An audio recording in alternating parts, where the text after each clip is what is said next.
E o povo iorubá é tão interessante, porque o povo iorubá percebeu, há 10.000 anos antes de Cristo, 10.000 anos antes de Cristo, que não basta fazer sacrifício para o orixá, não basta fazer presente de Iemonjá, se você não entrar para dentro de você e não mudar o seu comportamento, não mudar a sua conduta.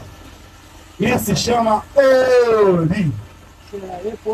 E Iemonjá, que é o orixá do rio, não é orixá de mar. O animal predileto de Iemonjá é o pato, a pata. Eu nunca vi pato no oceano. Eu vejo pato em lagoa, ou louça. Eu vejo pata e pato na água doce. Eu nunca vi pato na água salgada. Já viram? Por isso Iemonjá come pata. Por quê?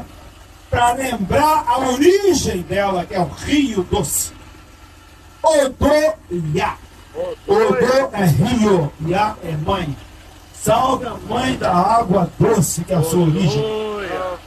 E o que aconteceu que Iemonjá é cultuada no mar?